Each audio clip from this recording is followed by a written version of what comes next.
Bonjour à tous, bienvenue dans cette nouvelle vidéo sur ma chaîne YouTube et on se retrouve aujourd'hui avec un plaisir mitigé, nous allons le dire, pour parler de la finale d'Incroyable Talent saison 15.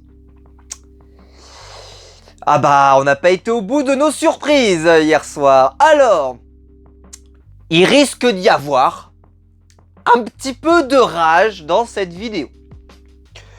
Quand je dis un petit peu, c'est un euphémisme. Bon, une nuit est passée, la lune est passée dans le ciel, le soleil est apparu, aujourd'hui il fait très beau, et puis même il fait un peu chaud selon que nous sommes en décembre. Nous sommes gâtés par ce paysage et par ce temps qui est clément. Et pourtant moi je vais rajouter de la rage, de l'orage j'ai même envie de dire, dans ce monde merveilleux de Incroyable Talent. Alors, je vais quand même mettre un disclaimer. Le résultat n'est pas aussi honteux que la saison de cet été, dont j'avais fait des reviews si vous voulez aller voir, qui s'était terminée avec la victoire incroyable du mec qui fait des loopings avec sa moto, dont je n'accepte toujours pas le résultat. Je suis le Donald Trump de Incroyable Talent, je dis qu'il y a eu fraude. C'est obligé, it's a fraud, ou alors je ne comprends pas, en tout cas, je veux qu'on recompte. À l'époque ça n'existait pas, mais je veux qu'on recompte. Parce que, voilà, c'était vraiment... c'était une honte, il faut le dire. En tout cas, personnellement, j'avais trouvé ça catastrophique. Là, c'est un problème différent. Et nous allons en parler. Alors, j'ai pris des notes sur ma tablette, je n'ai rien changé à mes notes. Selon les résultats des gens, je vous dirai ce que j'en ai pensé. Entendez bien. Je vais vous dire pas mal de choses. Le but n'est pas de tacler des gens. Le but n'est pas de dire que le public fait des choix étranges. Même s'ils font des choix étranges. Je me calme. Parce que là en plus on peut même pas attaquer le public parce que ce sont des gens qui ont voté. Mais nous y reviendrons. Petit point magouille final. Enfin, point magouille. Est-ce que c'est vraiment un point magouille? Je ne sais pas.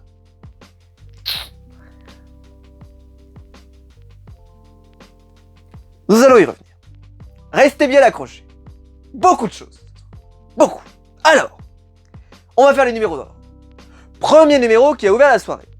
Les Sancho. Donc c'est un numéro de danse. Je l'ai écrit mot pour mot. Je me lis. C'était clairement moins dingue qu'à l'audition ou qu'en demi-finale. Donc, ça va pas gagner. Moi, j'ai trouvé ça sympathique. C'était un bon numéro de danse. Mais honnêtement, ça cassait pas 3 pattes à un canard. J'ai trouvé que c'était pas un numéro génial. Je me suis dit, bon, ok, ils ont pas fait une prestation honteuse. Mais ça va pas gagner. Putain. On continue. Mario et Carlos. C'était le numéro, vous savez, avec le mât pendulaire. Lui, par contre, j'ai mis. La mise en scène était magnifique avec la glace et tout. La musique avait été extrêmement bien choisie. Par contre, ce que j'ai trouvé un peu dommage, mais ça c'est personnel, c'est qu'il nous a survendu en nous disant la fin, vous allez voir, ça va être un truc de ouf malade. Et en fait, s'il l'avait pas dit, je pense que j'aurais encore plus apprécié parce que la fin était réussie. Mais c'était pas ouf malade. Je sais pas si je me fais bien comprendre, mais en gros, le truc où il a dit, en gros, attention, c'est hyper fou, machin. Ok, mais j'ai l'impression de l'avoir déjà vu. Et je trouve que c'était même presque plus spectaculaire l'autre fois où il faisait son salto et il s'était rattrapé sur la barre. Je trouvais ça peut-être plus ouf parce que justement, on s'y attendait pas, c'était pas... On s'y attendait pas. Là, il nous l'a trop peut-être survendu. Peut-être le défaut. Mais en tout cas, par contre, c'était très sympa. Donc pour moi, ça pouvait... Alors, je pensais pas que ça gagnerait. Parce que j'avais mon propre favori, vous le savez, on y reviendra. Mais j'ai trouvé ça très bien. En plus, vraiment, comme je l'ai dit, le plateau était magnifique avec la glace derrière. L'écran était incroyable. Enfin, je trouve qu'ils ont réussi à installer une ambiance dessus. Là, j'étais très client. Marianne, par contre, n'a pas été fan. Donc je pense que ça a tué un peu le numéro parce qu'il ne sera pas dans les 5 derniers. Puisqu'elle a trouvé que c'était trop dans la performance et pas assez dans une communion entre les deux. J'étais pas forcément d'accord, mais je peux comprendre. mais je ne suis pas forcément d'accord avec cet argument parce que je trouvais que la performance en elle-même était très réussie. Mais ce que je trouve bizarre, c'est que par contre cet argument-là ne sera pas réutilisé pour d'autres choses qui arriveront derrière. Enfin bref, on en reparlera. Mais là, c'est vrai que c'était un peu... Je peux comprendre le côté de, voilà, ce qui serait bien, c'est qu'ils se regardent tout le temps, vu qu'en plus ils le font sur un seul, ils peuvent se regarder, ils peuvent machin, pourquoi pas, mais ils l'avaient déjà fait, donc là peut-être qu'ils ont voulu rajouter quelque chose d'un peu plus spectaculaire pour la fin, peut-être effectivement il y avait peut-être de trop spectaculaire, mais je comprends la démarche, pas de problème. Donc moi j'ai bien aimé ce numéro, je sais pas ce que vous en avez pensé, mais moi je l'ai bien aimé, j'ai trouvé Marianne très dure avec ce numéro, voilà. Troisième numéro. La famille Lefebvre. À cause du Covid, ils n'ont pas pu se déplacer sur le plateau. Ils ont donc chanté en vidéo et nous ont fait profiter de leur talent incroyable. Et donc on a vu que c'était, je crois, le jeune garçon, enfin un des garçons, pas le tout petit, mais un des garçons, qui malheureusement a attrapé le coronavirus. J'espère pour lui que tout ira bien et qu'il se soigne bien. Bon, déjà je vais dire deux choses. Il y a une règle, quand vous chantez par exemple quelque part, ce que vous entendez et ce qui est produit dans la salle, c'est différent. Parce que quand vous allez le recevoir par votre télévision, le son, il est condensé, il est traité, vous le recevez, même si on le reçoit de la façon la plus pure possible, c'est jamais aussi pur que ce que l'on peut avoir à la télé, enfin directement sur place. Donc déjà pour le jury, ça a dû être particulièrement dur de pouvoir juger véritablement ce qu'ils ont fait. Ensuite, je vous l'avais dit moi depuis le début, je suis pas fan. Attention. Dire « je ne suis pas fan », ça ne veut pas dire qu'ils chantent mal, ça ne veut pas dire qu'ils ont fait une mauvaise prestation, nous y reviendrons. Mais c'est juste que personnellement, c'est pas pour ça que je regarde Incroyable Talent. Ils sont très sympathiques en tant que famille, ils chantent des chansons de chorale, ils chantent très bien, mais déjà je vous ai expliqué ça plus ou moins, mais c'est que les chansons pour moi, c'est pas les raisons pour lesquelles je regarde Incroyable Talent. Sauf dans le cas, et nous y reviendrons plus tard avec Lisa, où il y a une valeur ajoutée supplémentaire avec la chanson. Je pense à Laura Lone par exemple, qui n'est pas une chanteuse extraordinaire, mais qui par son chant et par sa façon de chanter et son texte, rajoute quelque chose et explique et justifie sa présence d'un incroyable talent. Là, c'est un peu misé sur de la performance uniquement. Ou alors, il faut être très jeune, c'est-à-dire une jeune enfant ou une très très jeune adolescente, pour que y ait un côté un peu incroyable talent, pourquoi pas si vous voulez, parce que avant qu'il y ait The Voice Kids et tout ça, en fait ces personnes-là n'avaient pas de possibilité de pouvoir apparaître à la télévision. Et c'est vrai que c'était dommage. Maintenant, depuis qu'il y a The Voice Kids, j'ai envie de dire, ça s'y prête un peu moins, mais je comprenais la démarche. Je sais pas si je m'explique très bien, en tout cas j'essaye. Donc là, il y a le côté un peu famille, effectivement, qui est un peu exceptionnel, etc., etc. Mais ceci dit, je n'accroche pas. Ça veut pas dire que c'est mauvais, c'est que je n'accroche pas. Mais, j'ai juste marqué, c'est un chant de Noël. Point. J'ai rien marqué de plus parce que ça ne m'a absolument rien fait. Je n'ai pas détesté, je n'ai pas adoré, j'ai juste dit que c'était, voilà, pas pire, pas mieux. Mais est-ce que c'était meilleur que ce qu'ils ont fait les fois précédentes? Je suis incapable de pouvoir vous le justifier. D'après Marianne James et Hélène Ségara, à ce qui paraît, c'était quand même tout à fait bon. Même si, comme je dis, vu qu'elles l'ont écouté à travers un écran, je pense que pour juger la voix, c'était plus difficile. Mais d'un autre côté, je peux pas vous dire que j'ai été emballé par ce numéro. Sur Twitter, par contre, j'ai vu que les gens avaient été plutôt avaient bien aimé ce numéro et étaient assez clients de cette famille. Nous y reviendrons. Pour dire que déjà, bon, ce que je pense, moi, des numéros, c'est personnel. C'est pour ça que je vous encourage toujours à venir dire en commentaire ce que vous pensez. Mais moi, pour moi, je l'ai écrit tout de suite, c'est... Je pense qu'ils gagneront pas. Parce que je trouvais que c'était pas...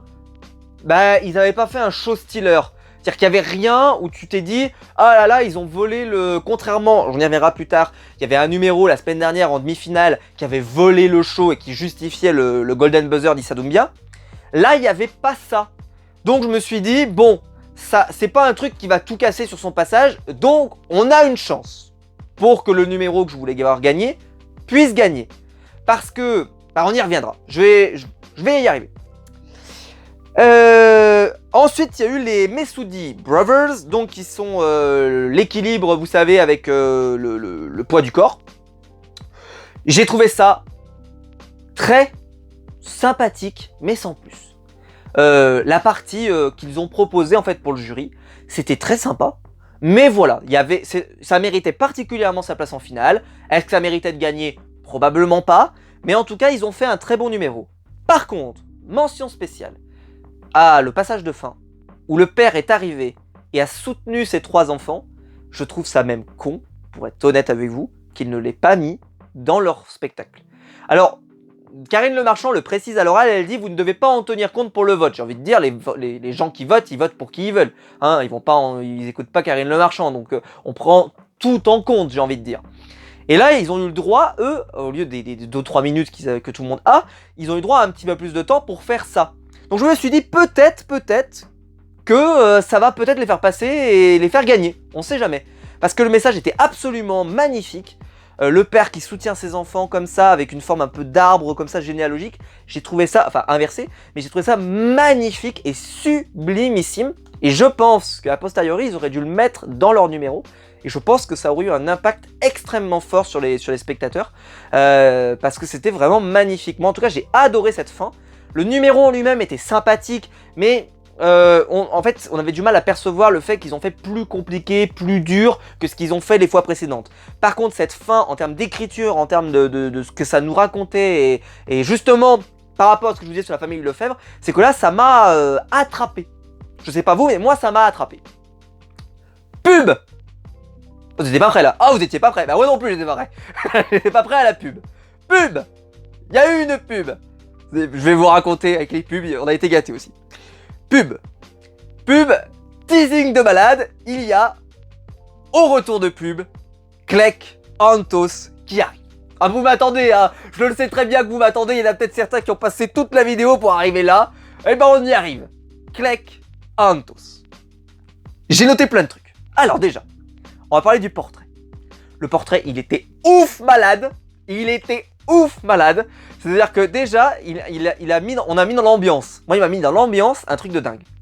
En plus, alors là, bon, bah là, c'est le petit billet en plus, c'est juste pour moi, hein, c'est cadeau.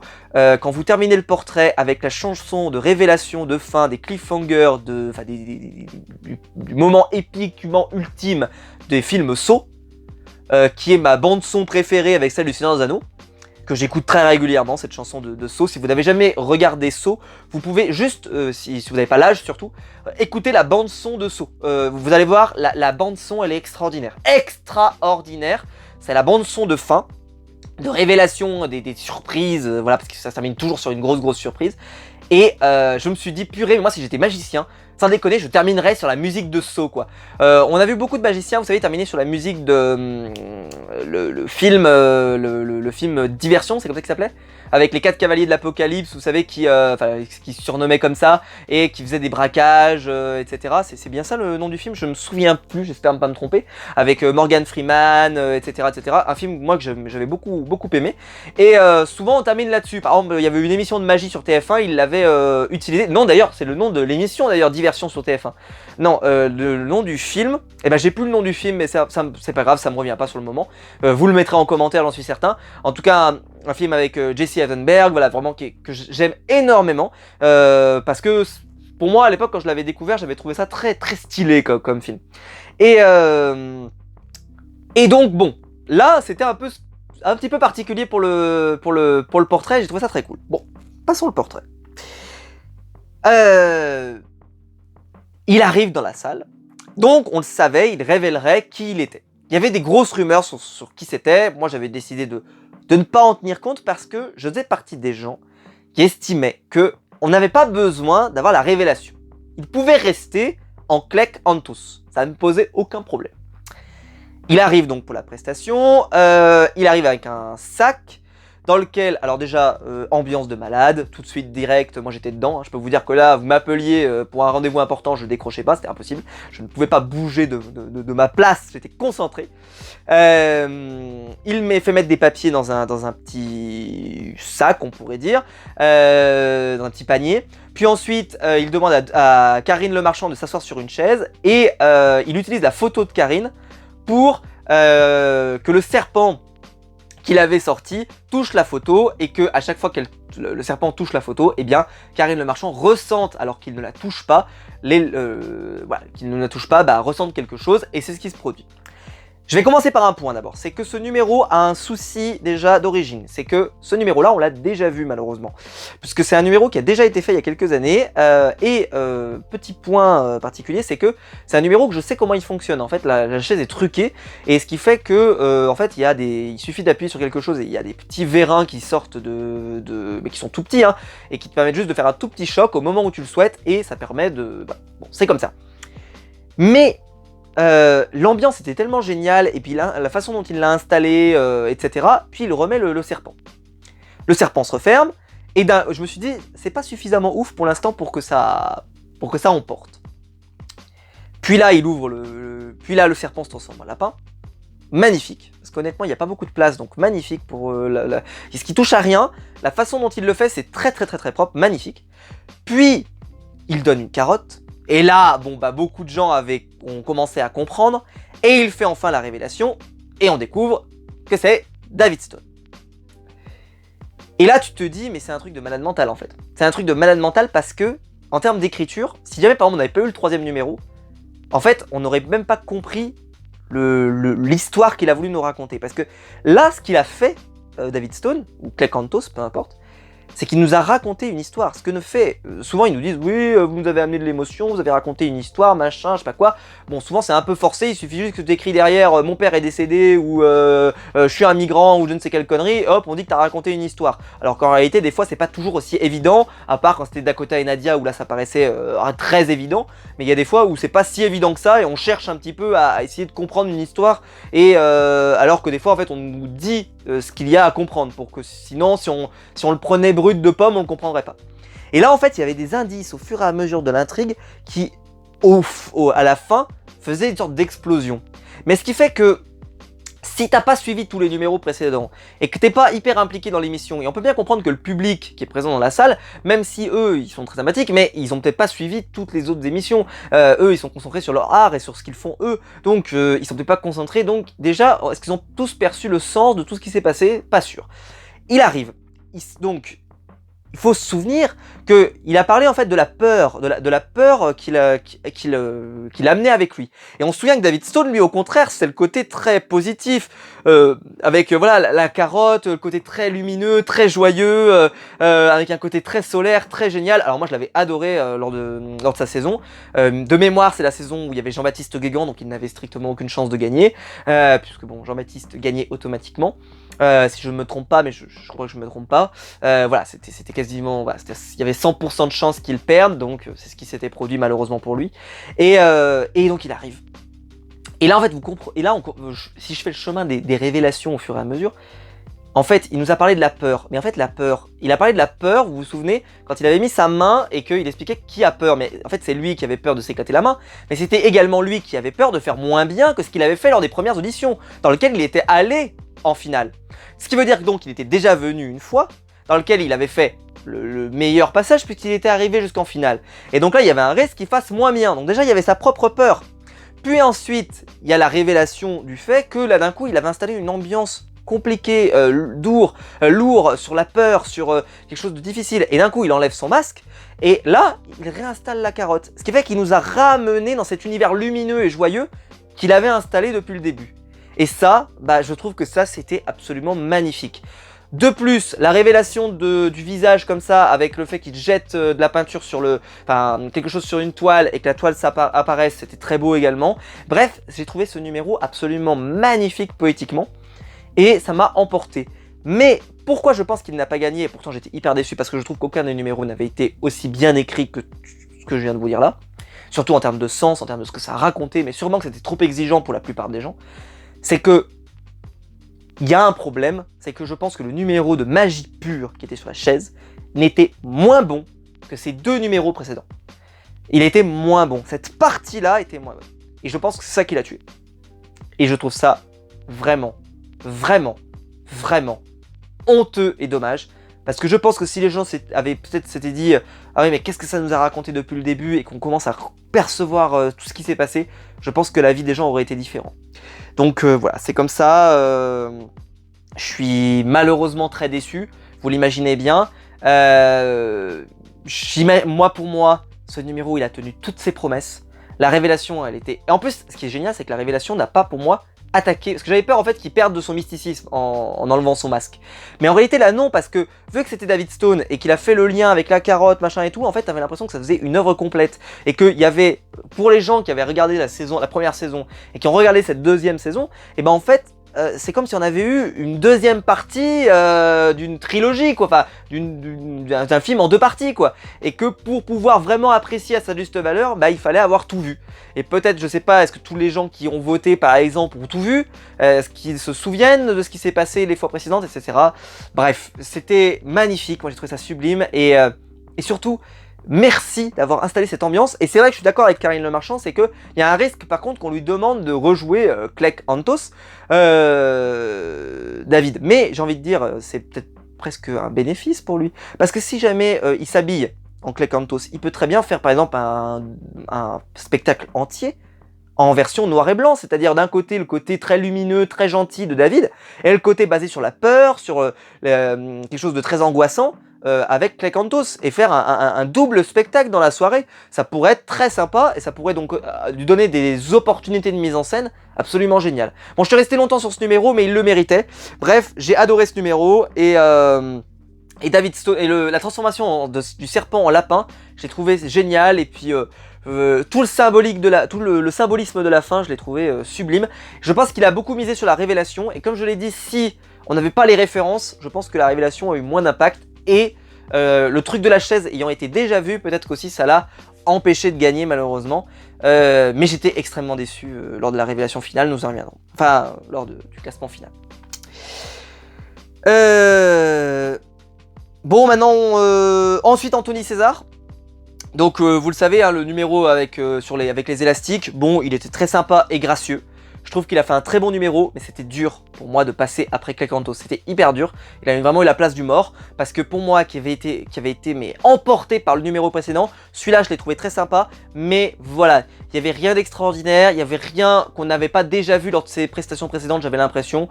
Donc malheureusement pour lui, il est passé à une place pas facile. Voilà, il est passé à une place pas facile.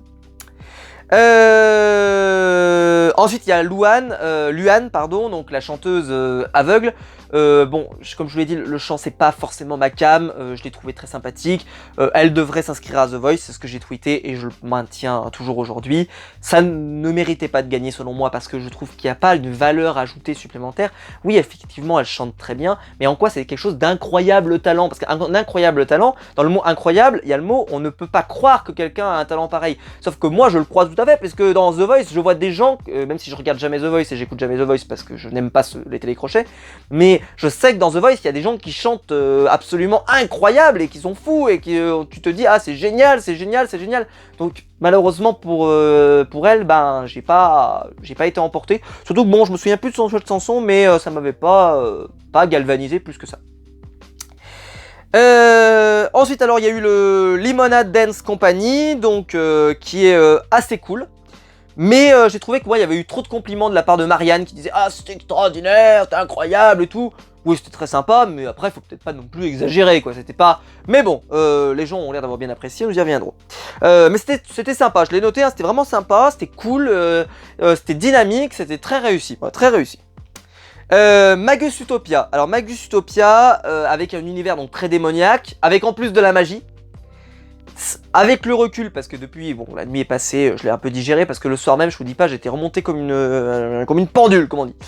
C'est que là, ils ont rajouté de la magie, donc peut-être que certains, par exemple, là, il y avait un côté très show-stealer, très justement grandiloquent, avec de la magie, machin et tout. Peut-être que certains, par exemple, qui auraient pu vouloir voter Clegg Antos, ont voté pour eux, et ça a peut-être divisé des voix, par exemple. Ça peut être une explication de la non-victoire de Clegg, par exemple. Je dis pas que c'est l'explication, je dis, ça peut être une explication. Mais donc gros spectacle, je dois reconnaître que par contre c'est pas mon style. Je vous l'avais dit les fois précédentes, mais là c'était juste pas mon style. J'irai pas voir ça en spectacle. si vous me demandez mon avis, hein, on parle entre nous, je n'irai pas voir ça en spectacle. Mais je pense qu'il y a un public pour tout en France, et heureusement qu'on va pas voir tous les mêmes choses, sinon vous n'iriez tous voir que comme moi que Jérémy Ferrari en spectacle. Mais en tout cas, c'était bien. Ils ont fait un très bon numéro, très réussi, mais c'est pas ma came. Voilà, c'est juste, c'est pas ma came. C'est un peu le même cas que pour la famille Lefebvre. Mais là, contrairement à la famille Lefebvre, là, il y a un vrai côté show-spectacle qui mériterait que les gens se déplacent, quoi. C'est juste que c'est pas ce que je veux voir, tout simplement. On arrive au point presque oracle, hein. Là, c'est plus qu'un point oracle, hein. B-Boy Aper, je sais plus trop comment ça se prononçait, qui est le danseur, vous savez, qui est handicapé. Là, je vous l'avais dit, hein. Non, mais je vous l'avais dit, hein. Allez voir ma vidéo de la demi-finale, hein. Vous avez dit, il fera moins bien. Et il a fait très moins bien. Mais vraiment, il a fait trop moins bien. Il était en dessous, mais il était à la rue complet. Mais à la rue complet. Et tu te dis, mais comment il s'est pas dit, je vais pas le faire en finale, ça. Il fallait, d'ailleurs Marianne va lui le dire, hein, mais t'aurais dû inverser. Et tout le monde va lui dire, mais t'aurais dû inverser. Le truc que tu nous as fait en demi-finale, c'était un show stealer, c'était un truc que pour gagner. Et là, t'arrives avec un truc, ok, c'était sur la rue, machin. Mais jamais ça emportera les gens. Jamais. Mais jamais. Et donc il s'est vautré. Il est même pas dans les 5 derniers. Mais il est passé complètement à côté. Je sais pas combien ont voté pour lui, mais à mon avis, ça a dû être particulièrement décevant. Parce que je pense que les gens ont été hyper déçus. Moi, je vous l'avais dit. Donc, je me lance pas des fleurs, hein, on va pas faire l'oracle ultime, mais je vous l'avais dit. Allez voir, je vous l'avais dit. Je vous avais dit, bordel, vous allez voir, il va se vautrer comme une merde. Comme une merde. Alors que s'il l'avait fait en finale, peut-être que ce numéro, il pouvait gagner. Parce qu'en plus, vu ce qu'il a gagné, il avait peut-être une grosse chance de gagner.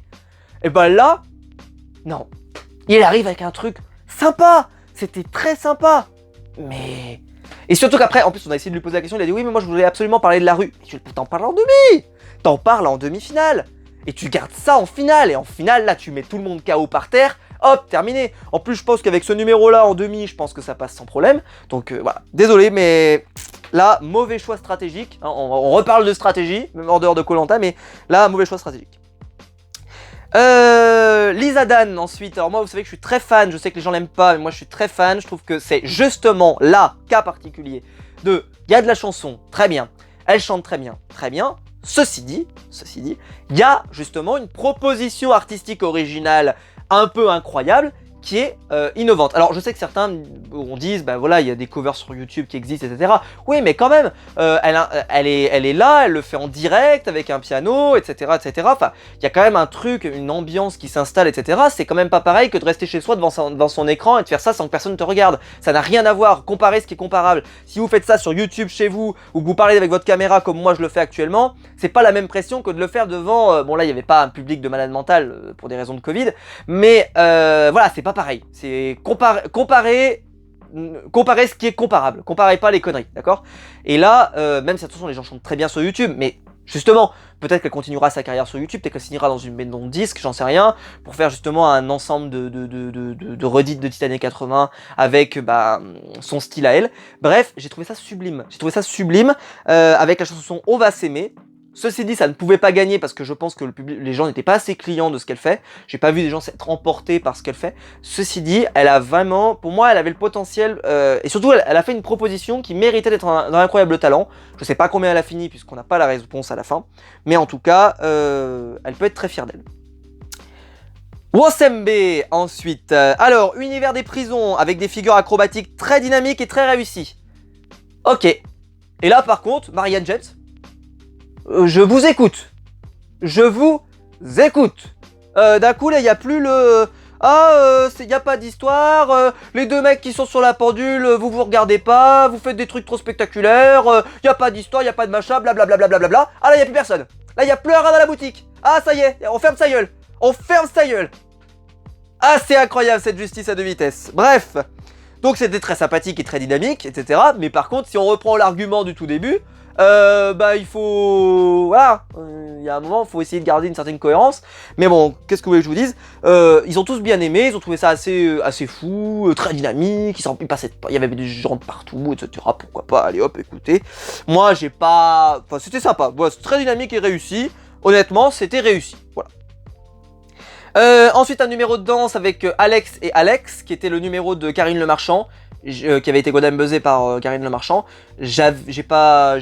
Voilà, j'ai rien noté de particulier malheureusement. C'est pas que j'ai pas aimé, c'est juste que c'était un numéro de danse sans réel intérêt. Je trouve qu'ils avaient fait une audition très réussie.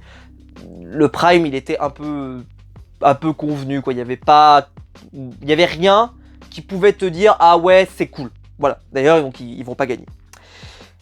Il y a donc le Capucine qui va revenir, qui va faire un numéro de magie très sympa et tout, vraiment inspiré d'Éric Antoine. Si vous connaissez ces spectacles, moi j'ai eu la chance de les voir. Voilà, Éric Antoine c'est spécialiste pour faire ça. Par exemple, il ouvre un papier dans lequel il te dit la prédiction c'est ça, c'est 4 mais écrit en mandarin ou des choses comme ça. Voilà, c'est le spécialiste pour faire ça. Ou c'est l'as de cœur. Et puis là il te montre une truc, il te dit en chinois par exemple, ou je sais pas, ou dans une autre langue, ou en égyptien si tu veux, machin. C'est le spécialiste pour faire ce genre de choses avec des révélations à tiroir et tout. Et donc on sait que c'est lui qui l'a produit. Et il l'a très très bien fait. Et c'était sympa, c'était un bon interlude, très bien. Et va arriver donc le moment, donc là les gens pouvaient voter pour les derniers instants. Et il nous avait annoncé donc qu'on se retrouverait en direct avec Karine Le Marchand et les 3 autres. Sugar Sammy n'était pas présent puisque il est retourné au Canada. Et on allait avoir la révélation en direct. Bon, la révélation en direct. Alors, on va faire par étapes ce que je vous propose pour que ce soit plus simple. Déjà, on va parler du problème. Alors, bon, le Covid fait qu'ils n'ont pas pu avoir du public, donc déjà, bon, la finale était étrange. Et que là, donc, ils se sont retrouvés sur un tout petit plateau, sans les candidats pour pouvoir faire le décompte au fur et à mesure. Et donc, ils ont annoncé qui d'abord, ils donneraient les 5, pas dans l'ordre, mais les 5 qui sont qualifiés, enfin, qui seront les 5 derniers, avec le plus de voix. Et les autres, on ne saura pas. Donc, ce qui fait qu'aucun des autres, je peux vous donner leur classement. C'est bien dommage, mais c'est comme ça. Et mais d'habitude aussi, hein, mais sauf que d'habitude il y a le côté, ils annoncent au fur et à mesure qui sort. Et puis bah voilà, il y a un petit côté un peu sympa de voir les réactions des gens, et puis ils se classent, ils se mettent sur le côté, et puis il reste plus que 4, plus que 3. Enfin, je trouve qu'il y a un côté un peu pression à gérer. Ce que n'a pas pu faire Karine Le Marchand parce qu'il n'y avait pas de pression à gérer puisque il n'y avait pas de candidat. Et pub! Ah, vous l'avez pas vu venir? Et pub! Moi non plus je l'ai pas vu venir. Et pub! Ah putain, quand je l'ai vu, j'ai fait oh bordel! Oh, la pub à ce moment-là du truc. La pub! Vous êtes fous les mecs, mais vous êtes pas devenus dingues. Avant la révélation, il y a une pub. C'est-à-dire qu'on les a vus 30 secondes sur le plateau avec cette ambiance de mort là, et trucs horribles. Et après, hop, pub et on revient. Incroyable. Mettre une pub à ce moment-là, fallait oser. Hein. Et puis arrivent donc les résultats. Et donc je tweete moi. Ah bah moi je tweete. Je dis, bon bah vu les prestations, la seule sur laquelle je me suis laissé emporter, j'ai trouvé ça absolument extraordinaire, c'est Clay Cantos, donc il doit gagner. Je l'ai tweeté, je l'ai appuyé, bordel de merde, j'ai appuyé sur mon pouce. Clay Cantos.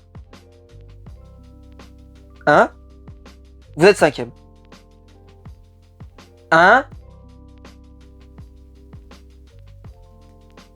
Vous êtes 5e? Alors, au moment où il y a eu continué à avoir le décompte, j'ai raté qui était numéro 4. J'ai demandé à mes abonnés, heureusement, merci à ceux qui m'ont répondu sur Twitter pour m'aider. J'ai raté le numéro 4, j'ai raté le numéro 3. J'ai réussi à récupérer que le numéro 2 et 1, sur le coup. Impossible de savoir qui était numéro 3 et 4. Je m'en souvenais pas. J'étais bloqué. Alors là, j'ai tweeté de rage. J'ai tweeté d'ailleurs un tweet qui est quasiment pas français, tellement j'étais... Ah, j'ai dit, mais là, alors là... après le mec avec la moto, là ça fait la 2e désillusion, alors qui est quand même moins grave. Et il finit 5e. En 4e, c'est Limonade Dance Company. Alors c'est vrai que Marianne elle a tellement encensé, mais... D'accord. En numéro 3, souvenez-vous de ce que je vous ai dit, hein. C'est les Sancho. Quand je vous ai dit, c'était moins dingue que l'audition et les demi-finales. Et la demi-finale. Ils sont 3e. Et Sancho, 3e. Donc on termine. Il y a la famille Lefebvre et Wansambé. Ou qui était peut-être le numéro que je préférais dans la liste des 4 qui restaient d'ailleurs. Parce que comme je vous l'ai dit, c'était assez spectaculaire et tout. Même si par contre, d'un coup, on n'avait pas eu la même critique qu'avec Mario et Carlos. Famille Lefebvre. Qui gagne.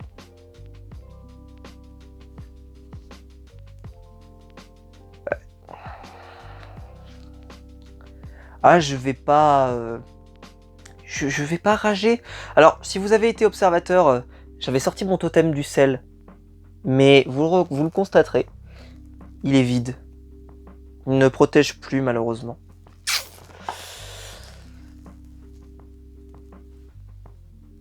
Là, c'est chaud quand même. Il a fini 5e. Clec Antos, il a fini 5e. Ah bah alors ça. Ah bah moi j'ai été dégoûté. Hein. Ah j'étais dégoûté. Hein. J'ai dit c'est pas possible. Alors là, moi j'ai dit je veux qu'on recompte. Je comprends pas. Est-ce que vous êtes sûr qu'il n'y a pas le classement inversé et que c'est pas Clec Antos premier et puis que le dernier c'est la famille Lefebvre, enfin, que c'est les 5e la famille Lefebvre et qu'ils ont pas lu le papier à l'envers comme je vous avais dit l'année dernière, enfin cet été. Mais quelle idée. C'est quand j'ai vu les 4 qui étaient devant lui, j'ai les 4 là, ils sont fait mieux que Clec Antos. Et en plus on peut même pas dire, vous savez, après il y a des trucs, des fois on se dit ouais Clec Antos, des fois ils ont des tirages pas terribles, par exemple il aurait pu être 10e ou 11e et tout. Non parce que Grossambé ils ont été 11e je crois, ou 10e je sais plus, enfin ils étaient dans les tout derniers. Donc d'ailleurs c'est très bizarre, c'est d'habitude quand t'es dans les tout derniers c'est hyper dur d'être qualifié. Parce que les gens qui ont voté, ils votent parfois des fois tôt, et donc ils ont déjà voté. Donc je me disais c'est plutôt bon signe pour Clec Antos. Ça n'a pas suffi. Ah, pas suivi. Eh ben merde. Alors moi qui me disais, putain cette année, si c'est pas l'année pour qu'il y ait un gagnant, qu'il y ait un magicien et tout, qui déboîte, allez, bordel quoi. Eh ben non. La malédiction des magiciens qui avait été brisée une seule fois, pour moi continue parce que c'est même un magicien qui est extraordinaire, c'est très dur de briser, on pourrait dire, ce plafond de verre et tout. Je trouve ça très compliqué. Et parce que la magie n'est pas aussi populaire, faut le savoir, hein, c'est pas très populaire. Et le chant c'est plus populaire pour plein de gens. Peut-être que la famille Lefebvre a touché plein de gens, je n'arrive pas à percevoir. Mais comme je l'ai dit, voilà, c'est sûrement pas ma came. Mais en tout cas, quand j'ai vu les 5 là, pour moi, quand j'ai vu les 5 s'afficher, on a eu un petit moment, comme je l'ai dit, pour y réfléchir. Et j'ai commencé à douter, j'ai dit purée. Là honnêtement, Clec Antos, je vois pas dans ces 5 numéros lequel est vraiment meilleur que Clec Antos, quoi. Il y en a pas. Et boum, c'est le premier à sortir, quoi. Les 4 autres sont jugés comme meilleurs que celui de Clec Antos, quoi. Bon, je vais pas faire durer la vidéo plus longtemps, mais... Oh, quelle idée. Incroyable. J'ai été extrêmement déçu, amer. Et l'amertume sur Twitter, oh là là. Les gens, ils étaient pas bien, c'était horrible. Les gens, ils étaient, mais qu'est-ce qui se passe? On comprenait rien. Quand il est sorti le 5e, on a fait, mais qu'est-ce que c'est? Ah là là. Mais cette année, l'année télé, les révélations de fin des gagnants et tout, chaque année, ça a été le bordel. Oh non de Dieu, ça a été incroyable. Vraiment une année particulière. À la télévision, ceux qui votent, mon Dieu. Incroyable. Voilà, j'espère que la vidéo vous aura plu. Si c'est le cas, vous pouvez la liker, vous pouvez vous abonner, vous pouvez la partager. Vous pouvez plutôt appuyer sur le bouton rejoindre pour faire partie des membres soutiens de la chaîne. On se retrouve on se retrouve demain matin pour les vidéos du calendrier de l'Avent comme d'habitude. Et on se retrouvera certainement samedi alors pas pour la review de District Zen, mais je vous ferai la review de la finale d'Objectif Top Chef, normalement, si je m'y tiens. Où je vous proposerai voilà, la review de la finale, puisque c'est cette semaine qu'a eu la finale, donc je vais me faire tous les épisodes et je vous en parlerai, parce que j'adore Top Chef, donc je vais vous en parler samedi. Comme ça, ce sera, je pense, une belle émission dont j'aurai envie de parler, parce que ça a l'air plutôt stylé ce qu'ils ont l'air de faire, donc j'ai hâte de découvrir ça, donc on en parle normalement samedi. Donc n'hésitez pas à vous abonner si ça vous intéresse. Dites-moi dans les commentaires ce que vous avez pensé de ce truc, de ce résultat, dites-moi tout ça. Et puis on se retrouve nous dès demain matin à 7 h pour la vidéo du calendrier de l'Avent. Allez, ciao!